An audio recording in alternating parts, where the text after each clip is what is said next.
Well, good evening, everyone. Hopefully we have enough space here for everybody. My name's Ryan Gage, and I'm the local history librarian here at the library. I am pleased to be able to bring in Peter Copeland to talk about the history of the Parkwyn Village neighborhood. But before we let him take the stage, I just wanted to plug the 2022 Historic Walks Tour, which over the past couple of years was on hiatus. But Lynn Houghton, the librarian and historian, she'll be conducting tours throughout the summer months. And if you were excited about tonight, she's doing one on Parkwyn Village on July 14th. That's a Thursday night at 6:30. So grab a schedule on your way out. And I'm going to plug the library because later on this year we'll be turning 50 years old. And so we'll be having various services and dragging things out from the archives for everyone to see. Hopefully I can find an old library card. But Lynn was kind enough to add the Libraries in Kalamazoo tour, which is on August 26th. It's in the morning, 8 o'clock. You got to get up, get your coffee, and learn a little bit about the downtown buildings. She'll be covering KPL, but some other area buildings as well. The Ladies Library Association, I assume, will be on that tour as well. So, all right, without further ado, please give a nice warm welcome to Peter Copeland. Thank you, Ryan. Can everybody hear me okay? I do have a mic on, but I can maybe turn it up. Good. Well, thank you all for coming. It's very nice to see so many of you come out to help us celebrate Parkwyn Village's 75th anniversary. I know a number of people in the audience. I think we even have one of the original Parkwyn Village residents here, but some others who are current residents. But I also suspect there may be some who aren't all that familiar with Parkwyn Village. And so I'd like to start with a slide, an aerial view of Parkwyn Village to show kind of where Parkwyn Village is in the city of Kalamazoo. So, and here we go.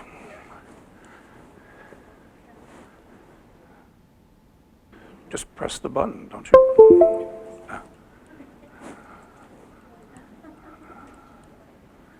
There we go. Okay, this is an aerial view of Parkwyn Village. You see Asylum Lake in the upper left. Up here is Winchell, and down here is Parkview. This is Little Asylum Lake, or also Lorenz Lake. And so those are the boundaries of Parkwyn Village. It's about 47 acres. I don't know if people know this, but the name Parkwyn in Parkwyn Village comes from the combination of those two street names, Winchell and Parkview. And the W-I-N was changed to W-I-N was changed to W-Y-N because I think one of the original founders was Welsh and wanted it to sound Welsh. Next slide is maybe a review of Parkwyn Village. It's in the same perspective, but it shows the footprints of the various houses, and it also, unlike the previous slide, it shows you the street layout of Parkwyn Village. The two big streets are Taliesin Drive and Parkwyn Drive, and there are two fairly large parks or public spaces. The one in the center, which we now call the Norman F. Carver Jr. Park, and then park number 1 over here bordering the lake. And now before I get into the nitty-gritty of the early history of Parkwyn, I want to present an overview of what Parkwyn Village is and sort of where it is today, and then we'll go back and cover some of these things in more detail. Parkwyn Village is a cooperative housing community, And by that I mean it is a community that wasn't developed by a contractor or a bank or a development corporation. It's a real grassroots organization that was established and run by the residents themselves, the homeowners. When the Parkwyn Village founders bought the land where we are, it was just rolling farmland like prairie. There were hardly any trees on the property. Of course, it's very different today if you were to drive through it. Early on, Parkwyn Village founders retained Frank Lloyd Wright to do a site plan. After about a year, he came back with a site plan with 40 circular lots. You've probably heard of that innovation of Wright's. The lots were in the range of 3/4 of an acre to an acre. For reasons we'll get into, the lots were squared off in the 1950s, and in doing that, they created 2 additional lots. Currently, in Parkwyn Village, there are 38 houses and 4 vacant lots. On the previous slide, we saw the 2 winding roads, but all the houses in Parkwyn are connected to those roads or connected through a spur or a very long driveway. Something else you don't notice from these maps or aerial views, but if you drive through Parkwyn Village, you notice there are no telephone poles, no curbs, no sidewalks, no streetlights. And that's intentional. It's not like we've been neglected or didn't want them. It is because we don't want them. And then we'll also get into this in more detail, but when Parkwyn was established and having the infrastructure developed, it was outside the city limits of Kalamazoo. And it was joined to Kalamazoo in 1957, and we'll get into the reasons for that. The next slide shows who are the Parkwyn Village founders. There are basically 6 families. These are the people that appeared in the purchase agreements and in the certificate of incorporation. It's commonly, you commonly read in books and literature that all these people at Parkwyn, it was really scientists at Upjohn who did this. And it's true, there were a number of Upjohn people. I think Robert Levin, for instance, was an Upjohn scientist. But many people in the early years and through the 50s were from all kinds of backgrounds and professions. Eric Brown, for instance, was a young Kalamazoo attorney at the time. Fred Margolis was a well-known pediatrician in town. There were dentists and insurance salesmen and professors and teachers. So there were a real mix of sort of middle-class professions and trades in Parkwyn. Now, in 2002, don't start it yet. 2002, after living in the Brown house for 50 years, Eric Brown and Ann Brown, his wife, and his kids and grandkids participated in creating a video. It's about 45 minutes. It's called The Brown House, 50 Years in a Frank Lloyd Wright House. It's now available on YouTube, so you can go home and watch the whole thing. But because we're talking about the early history of Parkwyn, I wanted to show you just a couple of minutes of that video. And so, yeah, let's show that. The history of Parkwyn Village, which comprises 40 lots and 57 acres with some playground space in the middle and some common owned areas around, was talked about originally in about 1945 by Bob Levin and his wife Ray, Dave Weisblad and Chris, and Ann and me, as desiring some kind of a housing area where we would have more space for our lots, more playground area, and something other than the conventional rectangular lot square road arrangement. We talked about several possibilities. There was an architect in California, Richard Neutra, Neutra, who was certainly very interested. Alden Dow up in Midland, who was a Wright disciple, was interested, and several other architects whom we talked to. And somehow or another we had a little apprehension that Mr. Wright would not be interested, but we always were cognizant of the possibility. So one day it seemed wise to just call him. So I called him on the telephone. He was very gracious and asked us to come up. This was about 1947, I think. My recollection is that Ann and I, Kurt and Lil Meyer, and I think Mary Greiner and Ann's sister, who was living with us, all drove to Spring Green on a lovely fall October day. Beautiful weather. We were concerned because when we got there, Mr. Wright's secretary told us that there was a tragedy the night before. His daughter-in-law had been killed along with his grandchild. And so we said, well, we better turn around and come back home and come back another day. And the secretary said, no, he wants to see you. Work has to go on. And he did. It was amazingly composed. He was very interested. We told him we had some land. He came down, approved it for the plat, and we retained him to lay out the 40 lots in the area where it is.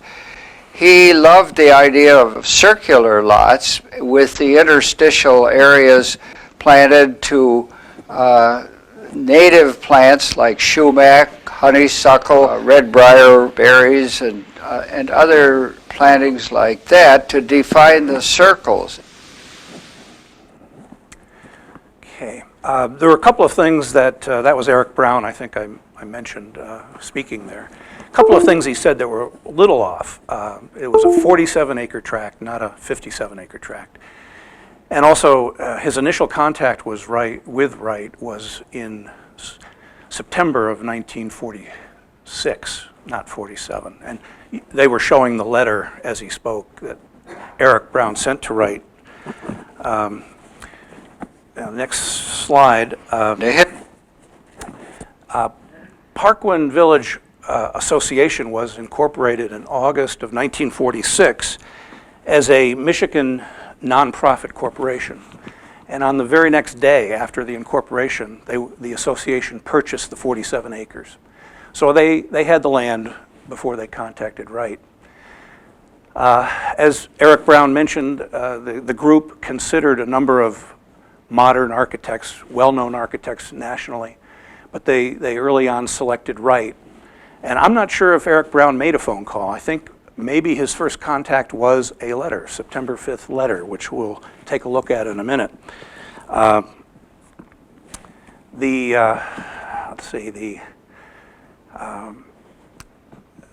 We'll see the letter, we'll see a response, but I want to jump ahead and just say that there was a period of correspondence between Brown and Wright and some of the others in Parkwyn and Wright asking questions about whether he could do the job and what would be the terms, but we'll get into that in a minute. If we could go to the next slide. This is a copy of the letter that Eric Brown sent to Wright on September 5th. And I know it's hard, especially the people in the back, to read that top paragraph. I won't read the whole letter. I won't read any of the letter, but I paraphrase that first, well, there you go. I'm married to her.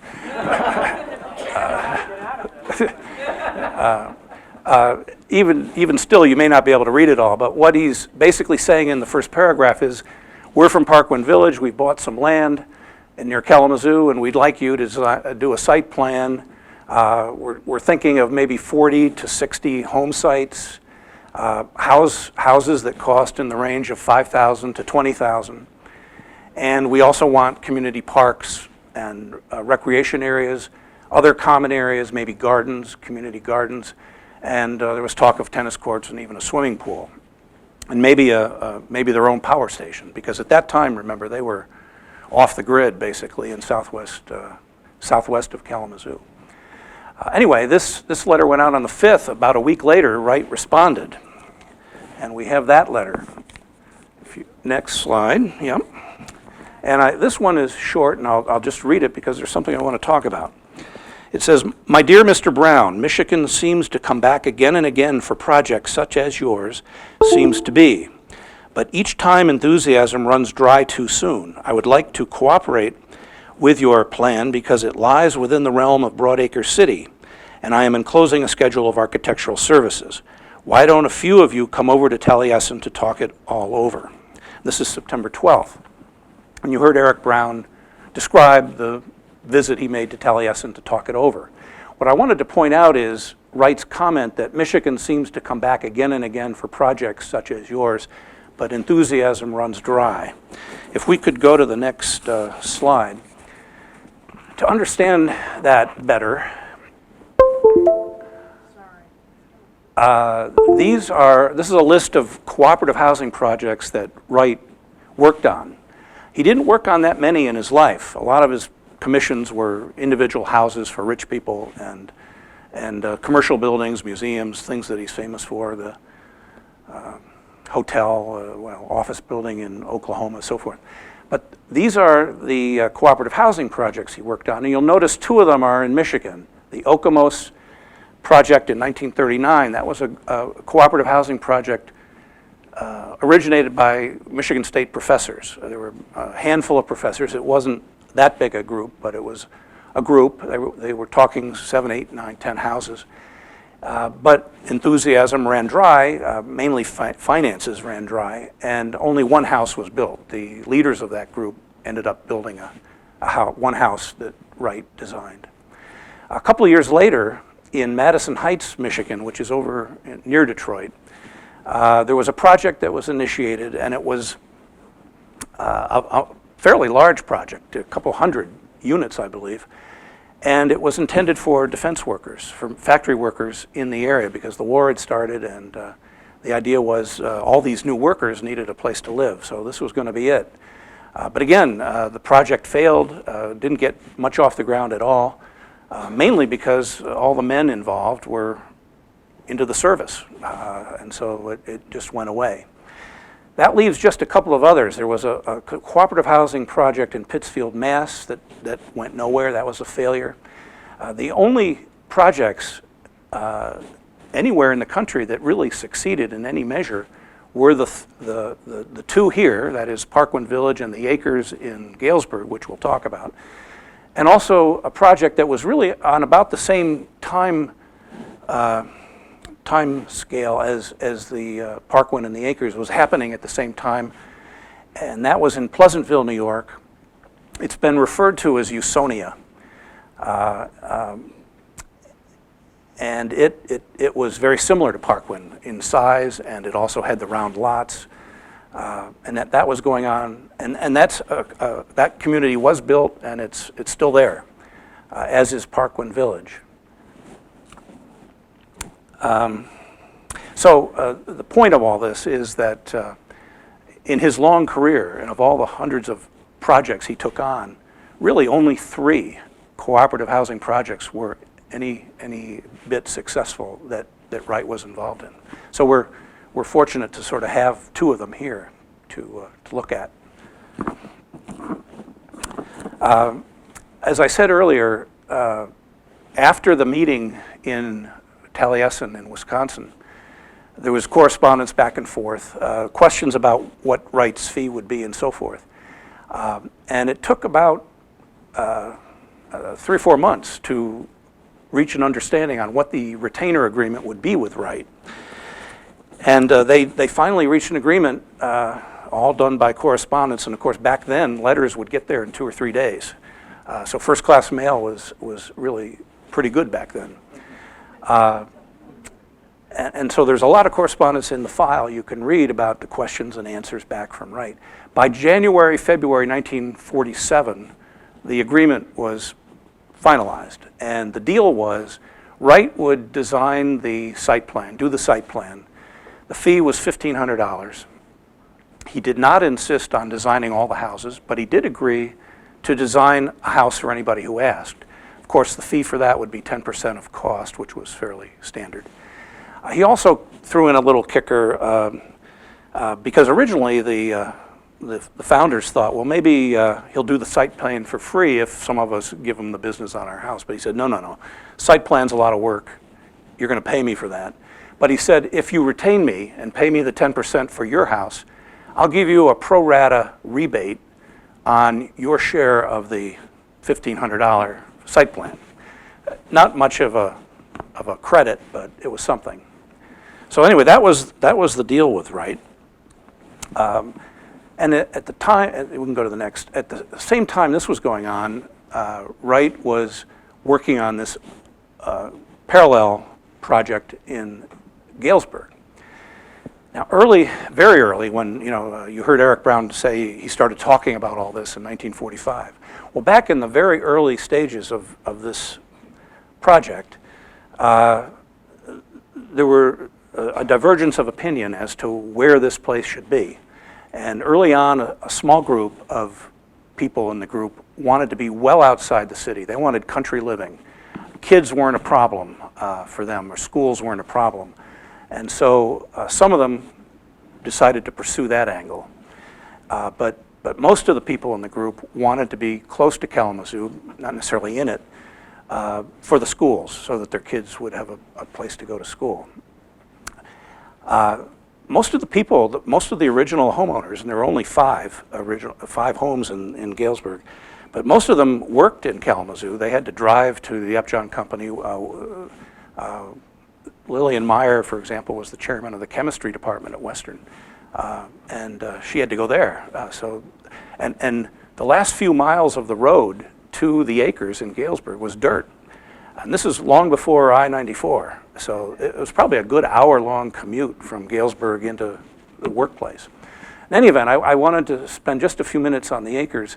As I say, the founders were originally part of the same group. They bought a larger tract, 71 acres in Galesburg. The site plan called for 24, the original site plan, which we'll look at, called for 24 houses. Like Parkwyn, it had circular lots. But circular lots in Galesburg didn't turn out to be the problem they were for Parkwyn. As I mentioned, only 5 houses were ever built. 4 of them were designed by Wright. The last one, the 5th, was designed by a Wright apprentice, and there was no building after 1960. So I've called it a successful housing project, but 5 houses is what it is. Only 2 of them are currently owner-occupied. But 3 of them have only recently, in the last couple of years, after years of neglect, been restored beautifully. And you'll be able to see those on Airbnb sometime. In any event, there's a few more things I wanted to mention about the acres. There's a reason to consider the acres and the history of the acres and the history of Parkwyn overlap in a couple of ways. Number one, we heard how Lillian Meyer of the Acres Group went with Brown to meet with Wright early on. But they also cooperated in 47, 48, 49 in advertising their 2 developments. We'll see some, but there were joint advertising. And really they weren't all that competitive. The groups remained friends. Weisblatt out at the Acres was friends with Levin and so forth. And so they would cooperate in their advertising and in their promotion. They would have meetings together with prospective buyers for lots. And they would make presentations together for publicity. Probably the area where they cooperated the most, beginning in about 1949, each of the developments had 4 or 5 Wright homes that were designed but not built. And all of the Wright homes were designed with these standard 12 by 16 concrete blocks. When you drive through Parkwyn, you'll see a number of the houses with these 12 by 16 very plain concrete blocks, and you'll see solid walls of these. They were all manufactured at Parkwyn, on site at Parkwyn, and those that were needed at the Acres were shipped over. And the 2 groups cooperated in the manufacture of those blocks. Before I move on to the next slide, I just want to mention, I'll have these sheets. Anybody who's interested in taking a tour of 3 of the 4 Wright homes in the acres, an opportunity may present itself in October of this year. The owners of those 3 houses have agreed to open them for inside tours, outside tours, to show people as a fundraiser for an organization. And it's really a very rare opportunity. These houses don't often, when they're in private hands, become available for tours. So it'll be a limited tour, maybe no more than 50, 60 people, and it's still being developed. But if you're really a Wright fanatic, this would be a good opportunity to consider. So we're ready for the next slide.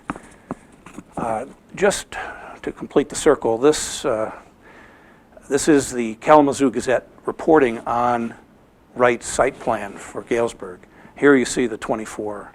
I think there may be some circles off the map, but these are the 24 sites that he planned.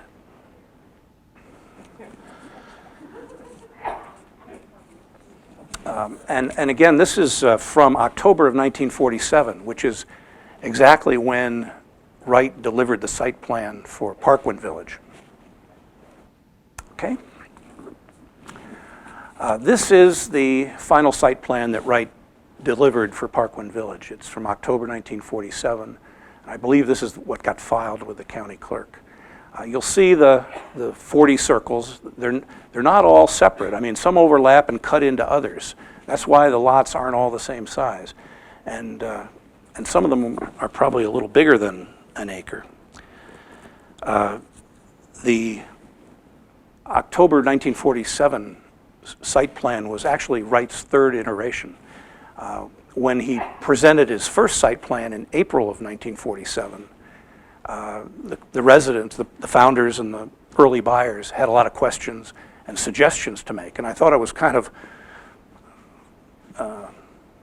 pushy, maybe, because the founders treated Wright with a lot of deference, but not in their comments on his site plan. They were not shy about asking for more and telling Wright what they really wanted. So Wright made changes. He was very agreeable, and he came back with another iteration in August, but then finally it was wrapped up in October. Each of those lots, theoretically, is 200 feet in diameter, which yields about 3/4 of an acre to an acre. The idea was to put the center of the circle in the middle of the house. The house was going to sit right in the center of each of these circles. Now that, you can imagine how that creates a little bit of a problem if you want to know where your boundary is, because what are you going to do, run a measuring tape out your window from the center of your house and then spin it around? It just wouldn't work. But that's what he did, and maybe somebody here knows this, but I don't. Why circles? Other than the fact that it was provocative, it hadn't been done before, and it was different. But I'm not sure if there was another good reason. It's not like there would be chalk lines on the ground showing each circle. So the next slide. Here we are in October of 1947, and nothing's been built, and you've got a field, but with a site plan. So what happened? These were the various challenges and jobs, problems that arose for the Parkwyn founders. And there were still just a handful of people. There were the original 6 and maybe 4 or 5 others. The number of homeowners or prospective homeowners increased over time from the original 6. By 1949, there were 28 lots sold. But these were the problems, and we'll get into each of these. This was, government wasn't there to help them. These are all issues that the Parkwyn people had to deal with in addition to their own regular daily jobs and the expenses they had living in their old homes where they were at this time. So the first problem was delays in dealing with Frank Lloyd Wright. When Eric Brown retained Wright in 1946, 1947, Wright was 79 years old. But he was extremely busy. He had a whole crew of apprentices at Taliesin, and every year every fall they'd make the pilgrimage to Taliesin West. But he had a lot of people helping him. But still, for a guy that old, and he was busy right up until his death at age 90, 91. But so he was busy. He couldn't get back to all the people who wanted his input on his plans and site plans and so forth. This was a problem at Parkwyn. One of the problems Parkwyn had was it took Wright a long time to come back with a landscape plan. They asked him for that because, again, we're looking at a prairie here, but the residents wanted some trees and shrubs. And of course, the point of the circles was you'd have trees in the circles and native shrubs, as you heard earlier with Eric, around the circles. The interstitial spaces were going to be shrubs. Another example of the kind of delay that people would experience at Parkwyn is Eric Brown was really itching to build his house. He got, he had retained Wright, but he hadn't been getting plans. And in the spring of 1950, anxious for his plans, he and his family took a spring break trip to California. And they stopped at Taliesin West and wouldn't leave until Wright gave him his house plans. He stayed for a week. And they got along great. In fact, Eric Brown became a pretty good friend of Wright's and would see him in New York. And Eric Brown's wife, Anne, was Welsh, as was Wright. And so there was a real connection there. And they had other intellectual interests in common, which they discovered while the Brown family was staying at Taliesin West. So there were those delays, but they weren't as bad as some of these other problems. Let's go to the next slide. No, I think did we miss one? No. This is a Gazette article from October 1949. We're kind of jumping ahead. One of the problems that these people had to do, Wright didn't provide a bill of materials or go get the concrete blocks here. He just said, these are concrete blocks, you go find them, go make them. And so this is an article written after the two groups, Akers and Parkwyn, started making these blocks. And when you look at these houses, you see how many of these blocks there were for all the houses. And it took a while. This is right after the war, and equipment and machinery was hard to get. Metal was hard to get. The economy was booming, but there was a lot of competition for these things. Just to get a bulldozer was difficult. Now, just a minute while we're looking at this slide, looking at these blocks, I'll just mention a little bit more about the blocks. As I said, they're 12 by 16. You can measure a room just by counting the blocks along the wall. They had grooves on the sides and top and bottom, and these were for the metal rods to secure them and for strength. They were 3 1/4 inches thick. They were heavy. And the outside walls of most, if not all, of these Usonian houses, these Wright houses, were double block thick with 1.5 inch airspace. So the outer walls of these houses were 8 inches thick.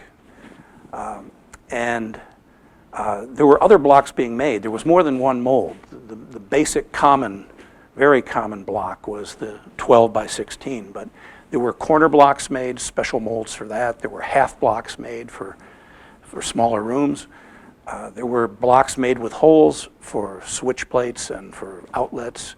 And there were decorative blocks. Almost all the houses had incorporated 12 by 16 blocks, but with cutouts, decorative cutouts. For example, we'll take a look at the Levin House later, the first Wright house built at Parkwyn.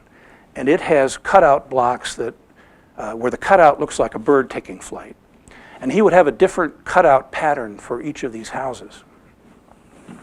Next. Now, one of the most serious problems and obstacles the Parkwyn people had to deal with was finances. Remember, these were all fairly middle-class people, young couples. They didn't have a lot of money. In fact, that was the point of building houses in the $5,000 to $20,000 range. And so all of these expenses had to come out of their pocket. There was no government involved, and so forth.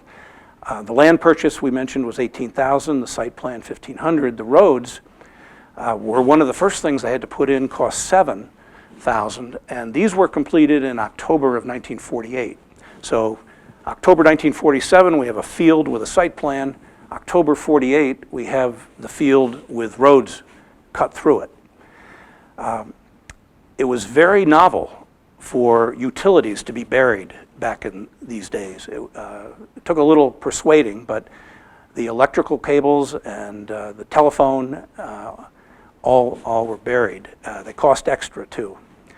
The water cost $11,500. The telephone companies said, when you get so many subscribers, then we'll bury the cable. So they weren't buried initially, but they eventually were.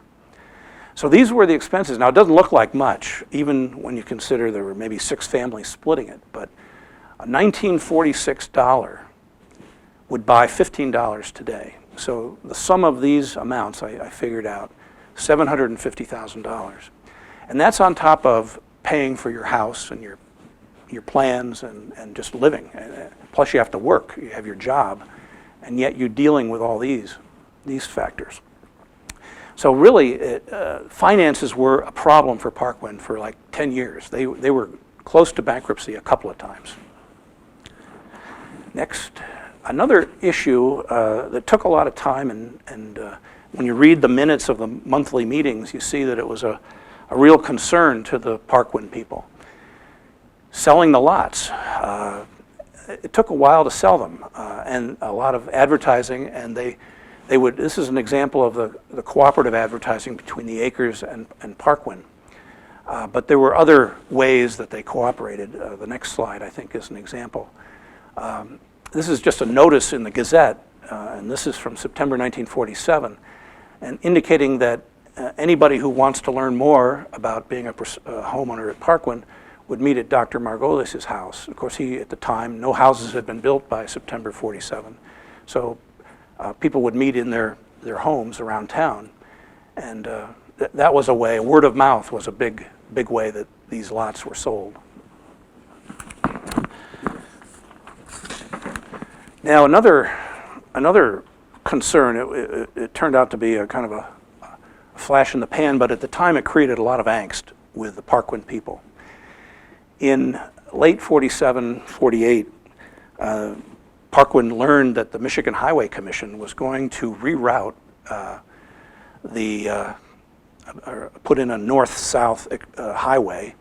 And I think if you read this closely, what they're talking about is putting the highway between Asylum Lake and Little Asylum Lake. Now, if you've been to the reserve, that's now Western Michigan property, there's hardly any room. I mean, there's a path there now. I don't know how they were going to put a road there, but that's what the letter seems to say. But they said, we're not going to get to that until we've resolved the problem of relocating US Route 12, the east-west road. Now, we know Route 12 is down by Coldwater and really not anywhere close here, but back in the 50s, there was, I guess, serious talk about moving some of these US highways around, and the idea was, why not run it through Battle Creek, Kalamazoo, and so forth. So, the assurance that Parkland ended up getting in this letter was, don't worry, it's going to be a while. We're not going to address the north-south highway until we've addressed the east-west highway. And what happened in the event was the interstate highway system overtook events. That came in I think, 54 or so. And of course, I-94 got built pretty early on. So that was one problem that Parkland was able to duck. But the next problem wasn't so easy and was much more concerning. Parkland in 1948, early March, this is March 1948, but earlier than that, say January, learned that Consumers Power was going to put 60-foot tall electric transmission towers right through Lorenz Lake, right over the lake, which is, 100 yards from the house, the home sites on the western side of Parkland. And it would have, of course, ruined the view and the ambience of the development. And these were high voltage 60-foot towers. And they wrote a lot of letters to consumers, and they talked to their legislators. They thought of everything, but they especially thought of contacting Wright to go to bat for them. They sent him a nice letter. I don't have that here, but in the letter they said, please, Mr. Wright, given your views on things, would you please contact the following person, the president of Consumers Power?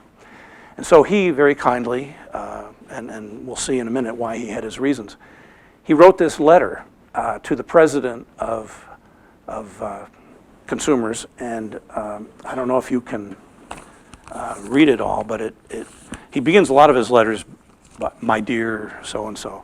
He says, my dear Mr. Carnes, isn't it about time public utilities put some of the things learned during the past 5 or 6 years into practice, especially where advanced efforts in the direction of environment are concerned? Like, say, putting underground the wires that used to run on poles, sky wires that knocked hell into any well-designed building project like the one we propose as Parkwyn Village. So the interesting thing is the postscript at the bottom. This is the copy of the letter that came to Parkwyn. And he says in the postscript, it might be a little hard to read, he says, Dear Parkwyn Village, this will do no good. Is there any appeal possible? If so, bring suit. So he was obviously very riled up about this. And the reason is, if you've ever been to Taliesin West, outside of Scottsdale, Taliesin West is sort of in the foothills above Scottsdale with Phoenix in the distance. It's a valley and Phoenix is down there to the southwest. You look out into the valley and you see these huge towers, electrical transmission towers.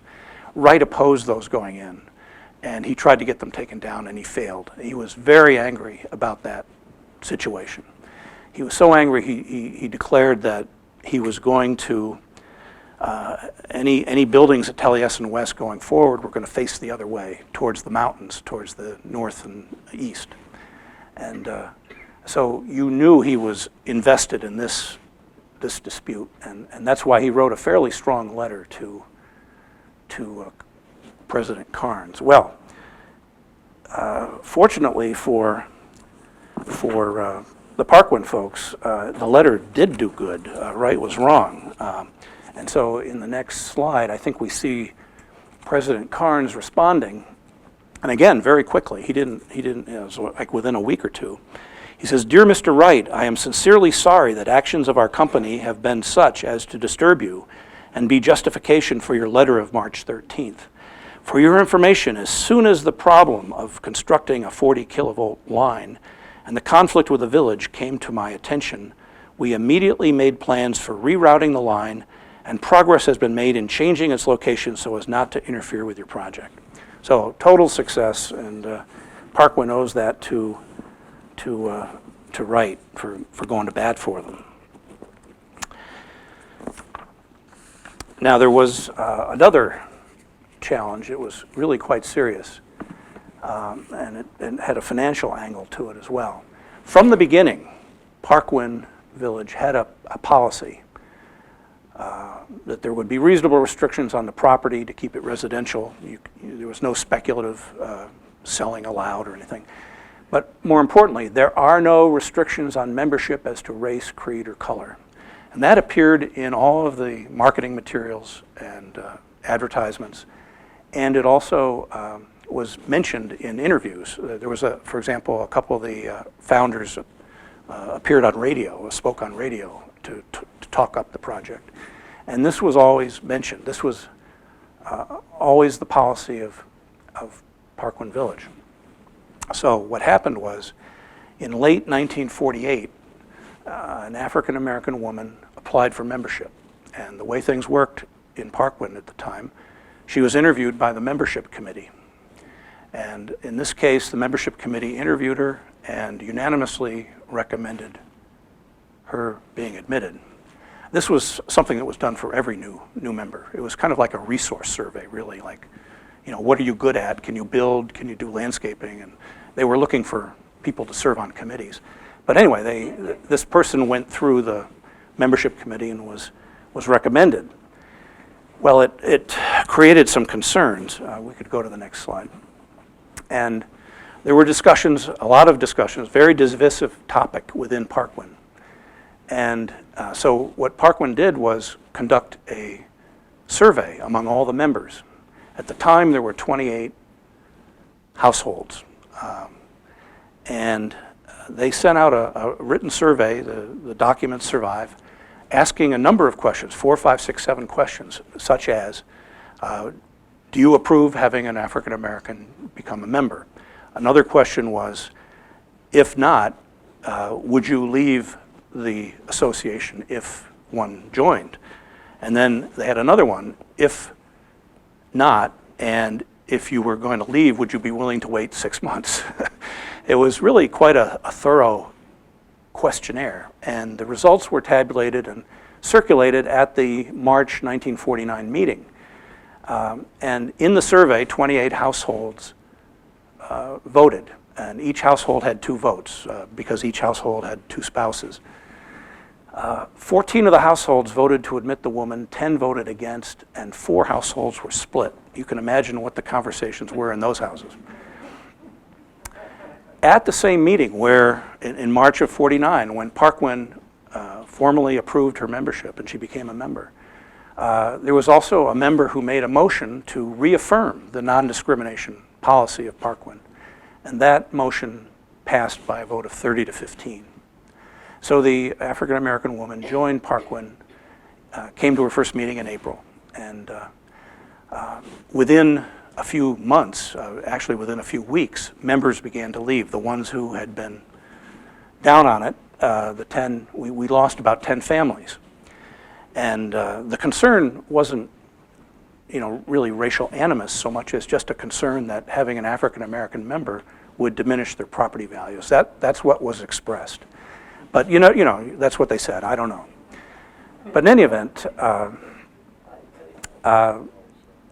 these 10 members left, and the problem for Parkwyn was the people left behind is that the contract of sale of these lots to these lot owners provided that if they hadn't built, Parkwyn Village Association had to buy back the lots. So overnight, Parkwyn Village was hit with $10,000 roughly of claims. These people wanted their money back. They were leaving, the lots hadn't been built on, and they were owed that money. There was no question. And so they had no money. They were barely scraping by. This is 1949. All that infrastructure had just been built. All their money had been spent. People were making loans to the association even. So what they did was write IOUs to these people. And for the most part, the people who left were very accommodating. They knew they weren't going to get their money back. They were grateful to get anything back. Well, in the end, they were all paid back. But it took several years to pay them all back. And some of them were paid back incrementally, $100 a month. And sometimes they'd write in and say, I really need this. I'm sending a kid to college or something. And so in meeting minutes, you'd hear, can we scrape up $100 to send this family? They really need it. And also they paid interest to these people as well. So these were additional expenses that the association had to bear at a very critical time in their existence. Now, in the event, the African American woman remained with Parkwyn for about 2 years. She resigned voluntarily in April of 1951, and she wrote a very gracious resignation letter, and in it she cited her reasons for leaving, and it had nothing to do with racial animus or discrimination or anything like that. I think she was actually quite warmly received within Parkwyn. But what she cited was, I don't have time for all these meetings. And, and she was a school teacher, so she probably went to a lot of them anyway. She also said, I'm on these committees, but I really can't do that work. I don't have the time or the abilities, the capabilities to do the work I'm assigned. And thirdly, and probably the determining factor was, she said, I'm not in a position to build a house right now. And so there's really no point in owning it. So she left on very good terms, and the association bought back her lot. There's one final problem I want to mention, and that is this round lots problem. And this was something that plagued Parkwyn from the beginning. They knew that what they were getting into, these round lots, but they didn't foresee the problems they would have with the FHA and with lot owners obtaining financing. Back in the late 40s, 1950s, really, if the FHA refused to guarantee a mortgage or to provide financing, you weren't probably going to get a mortgage. Banks wouldn't give a mortgage that the FHA wouldn't insure. And so from the beginning, the FHA took the position, we're not going to insure these round lots. What are these for? Why do you have these? And there were all kinds of discussions. This ate up a lot of time and effort on the part of the Parkland people. They had meetings in Grand Rapids with the district office. They had meetings in Detroit with the regional office. They even sent people to Washington to talk to the commissioner of the FHA there, to try to talk them out of this, that there's nothing wrong with round lots, and this is a very worthy housing project to finance. Well, the FHA never budged, but not without trying. I don't have it here, but I can read you a letter that our friend Wright wrote on behalf of the association, because he obviously had a vested interest in these round lots. And he was very annoyed that this was happening. Now, it wasn't a problem at the Acres because those people didn't need financing, apparently. At Usonia in Westchester County, they had round lots, and they did need financing, and they went through a lot of hoops. And what they ended up doing was legally squaring off the lots, but pretending they were still circles. And that's sort of what happened at Parkwyn. But not before Wright sent this letter off to Mr. Franklin D. Richards, the commissioner of the FHA in Washington. He said, "My dear Richards, I seem to have thrown tradition into spasms by proposing a very sensible scheme of subdivision for cooperative homesteading. Circular lots located by a central stake, leaving a tangential space between lots to be plated to the characteristic wild shrubs of the region. Does this get you down? If so, why? Sincerely yours, Franklin Wright." I think when he wrote that, he probably sensed that it was a lost cause, and it was. So this had been a problem, with the FHA was the main problem, but also buyers were a little skittish about this. Traditionally, for example, some utility bills are based on footage of frontage on a road. Well, these circles, some of them had, 1 point on a road. So there were all these little subsidiary issues that came out of the circles. So in the end, the Parkland people capitulated and in 1953 decided to square off the lots. And they retained an engineering firm to resurvey the whole place. And in doing this, I think we can go to the next slide. In doing this, and it wasn't completed until March of '54, in doing that, they created 2 new lots, lots 41, 42. Now, this is from March 27, 1954. This is the Gazette, which, by the way, throughout the entire early existence of Parkland, did a very good job of informing the community of what was happening at the Acres and at Parkland. And this was their article reporting on the switch to the squared off lots. And so you see on the bottom the original plan and the simplified version of the squared off lots at top. Next slide is how the squared off lots looked in the final plat. So this is what's been filed. It's really the same thing as we just looked at, but it has, all the numbers and meets and bounds and so forth. So this is what we're living with today. And you see, let's see here, you see it still has park number, this is park number 2, which has since been renamed the Norman F. Carver Park. And the other park is up here, which is on the shore of the Lorenz Lake. Next slide. After the squaring of the lots, one good thing that happened to Parkland was all the lots sold by 1957. I think squaring off the lots made it easier to sell the lots, and so they were all sold by '57, and that really marks the time when Parkland's financial problems began to disappear. The big thing in '57, though, was this. In 1956, the city of Kalamazoo and the school district of Kalamazoo, which were basically the same geographic units, decided that they were no longer going to accept out-of-district tuition students, which is where Parkland students, high school students, went. I believe there was an elementary school in Oakwood, but there was no high school. And so they had to either go to Kalamazoo Central or to the high school, which at the time was being run by Western Michigan. When this policy was announced, the Parkwyn people figured, gee, we better get ourselves into the city, get ourselves into the district if we want our kids to continue at Kalamazoo Central. So that's what was done. They got on the ballot in November of '56. The election went their way. It wasn't just Parkwyn. It was also the Oakwood neighborhood joined Kalamazoo at that time, as did a number of other neighborhoods, including some in the Southwest Edge area. Even so, by 1957, even though all the lots were sold, all the houses weren't built. There were a fair number of houses built in the mid-50s, but many of them in this modern style that were required by the Parkwyn covenants were built after 1957, into the 60s, in fact, all the way up to 1970. I think there were 6 or 8 houses built after 1970, but most of the houses were built mid-century modern period, and they all have that modern style. If we can go to the next slide. Now here is a catalog of the types of houses.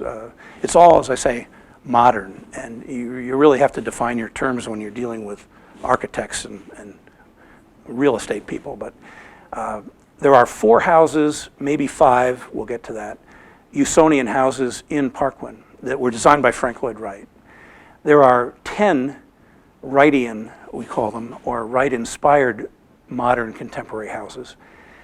And these are houses that often look just like a Wright house. And in our case, they were designed by either Norm Carver or by George Sprau, another Kalamazoo architect.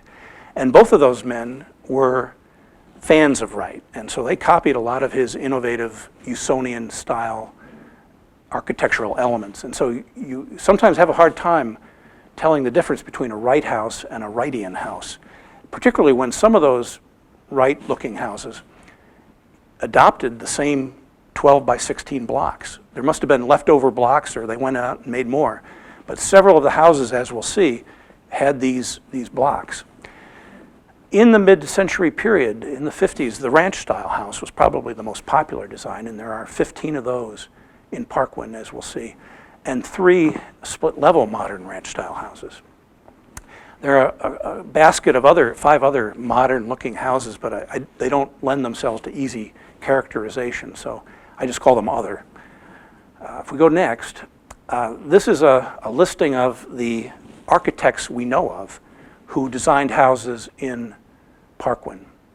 I'll just comment a little bit. I think we're going to run out of time soon, but a lot has been written about Frank Lloyd Wright, a lot of stories. He's had a fascinating life. He lived into his 90s. In fact, Wright, Carver, and Sprau all lived into their 90s. Norm Carver, I just heard this the other day. Wright was 61 when Norm was born. But Norm and Sprau were both Wright fans, and a lot of their work imitated some of his architectural innovations.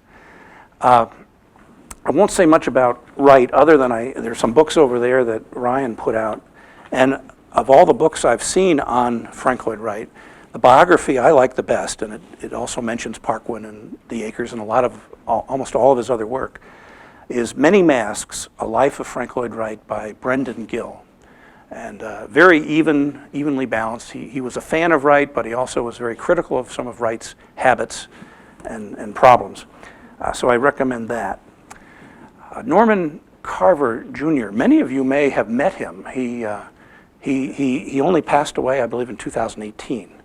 He did a lot of things. Besides being an architect, he wrote books, and he took photographs, and he had a gallery downtown. And he was really a wonderful person to know, and kind of a Renaissance man. And he lived in Parkwyn. He designed his own house there, which we'll see. I'd like to say a lot more about him because I think even more than Wright, Norm Carver did more than anyone to popularize the Wright style, the mid-century modern style.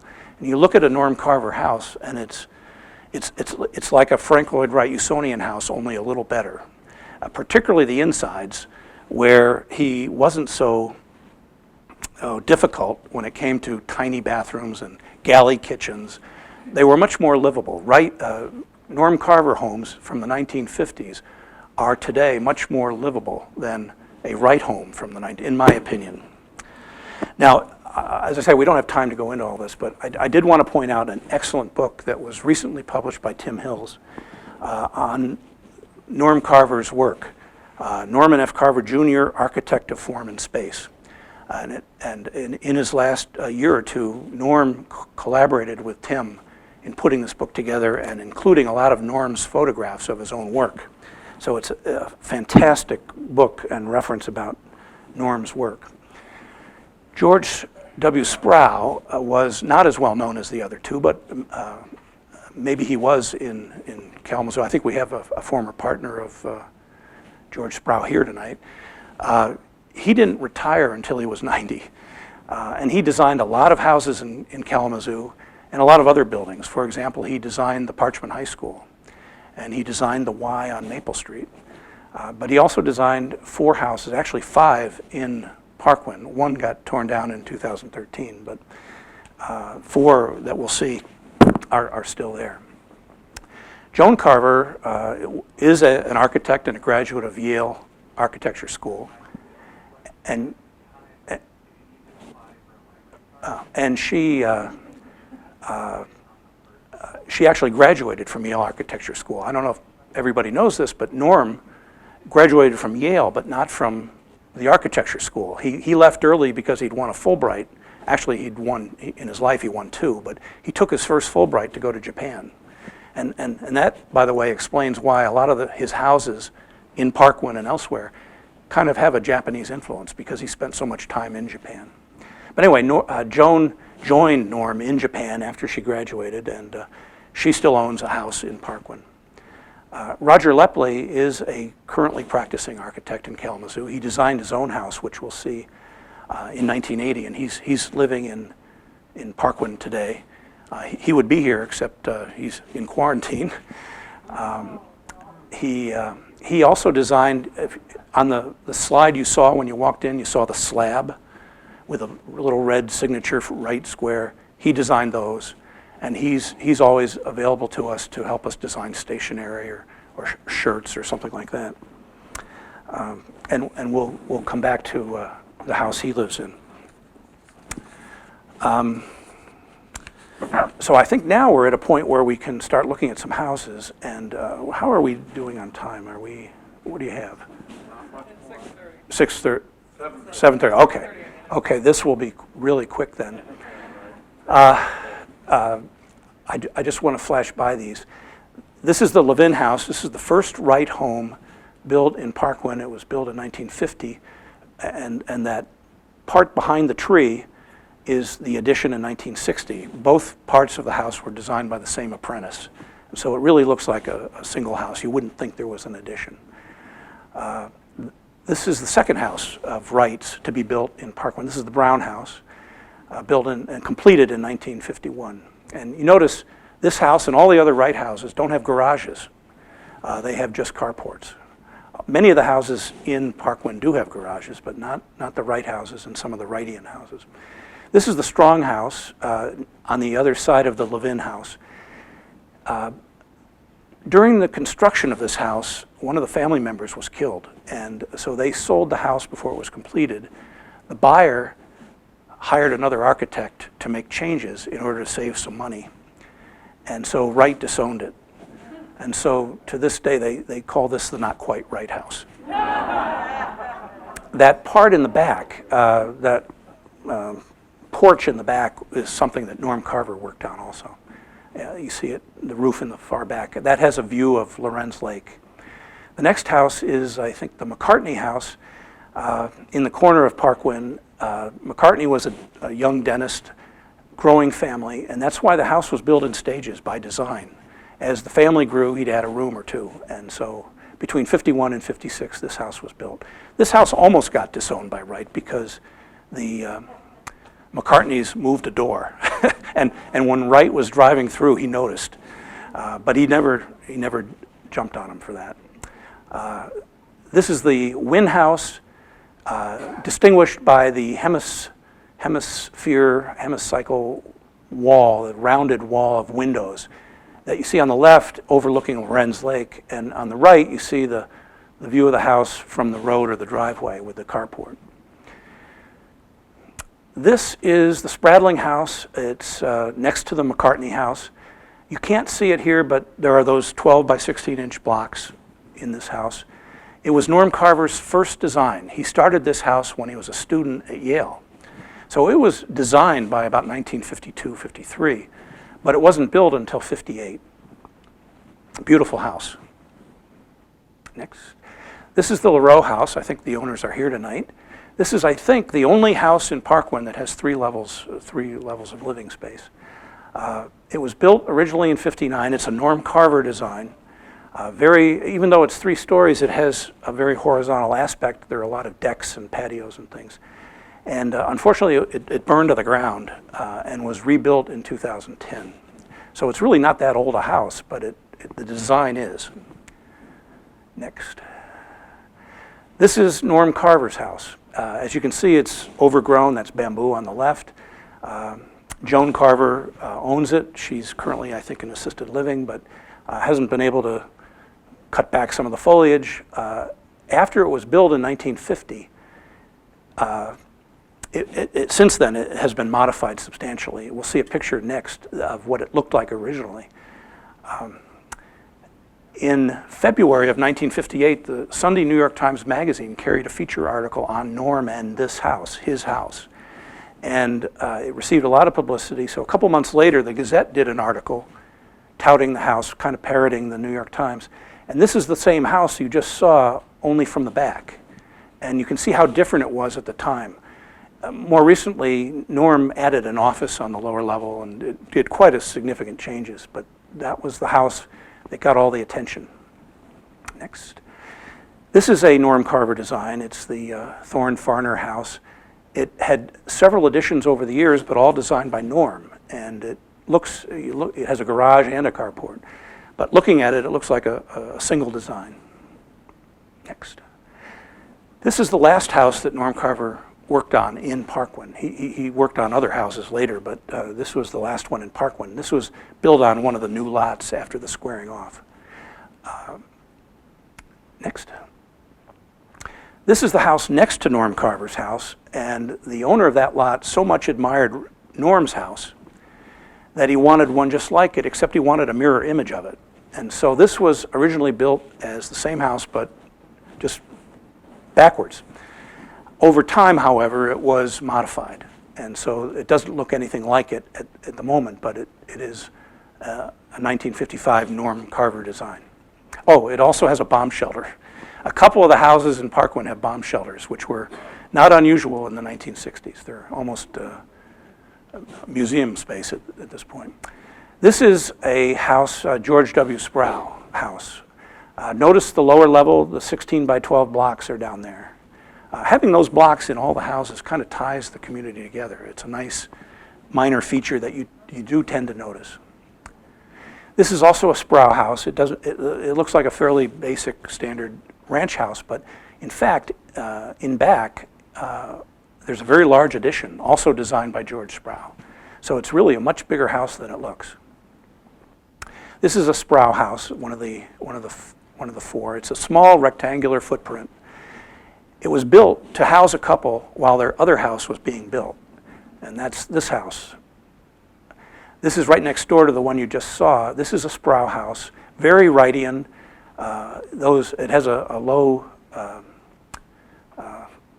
roof pitch, a low pitch roof, but it also has flat roofs at different angles on the other side.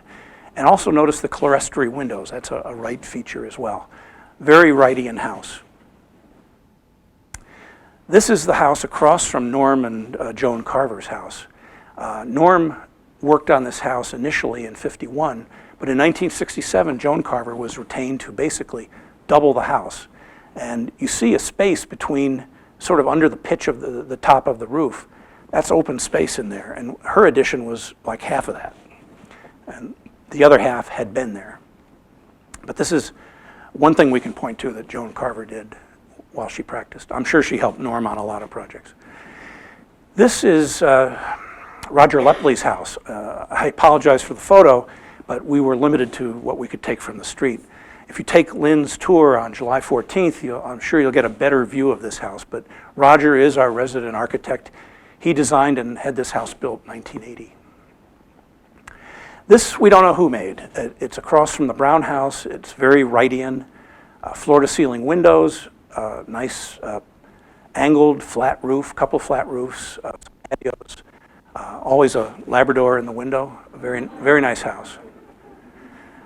15 or 18 of the houses are these typical ranch houses, and this, I just showed one to give you an idea. This is one of two houses that front on Winchell. This is the house right behind the last one, another typical 1950s ranch house. There are 2 or 3 of these split-level ranch-style houses, and again, notice the 12 by 16 blocks that were used in the chimney. I wanted to conclude by showing some pictures of Park number 2, which in 2019 we named after Norm Carver. Roger Lepley designed the sign, and in the lower picture you see the remains of the tennis court, which was a very popular thing back in the 70s. And the last slide I have, this is Joan Carver delivering remarks at our dedication in August of 2019. She's a delightful woman, and she had a lot of stories that she shared with us. So I think there's one more slide. I just want to thank everybody who contributed to my knowledge of this. You don't have another slide? Oh, we did. I just want to thank these people, and if there's any time or people want to stick around, I'd be happy to answer questions. That's it.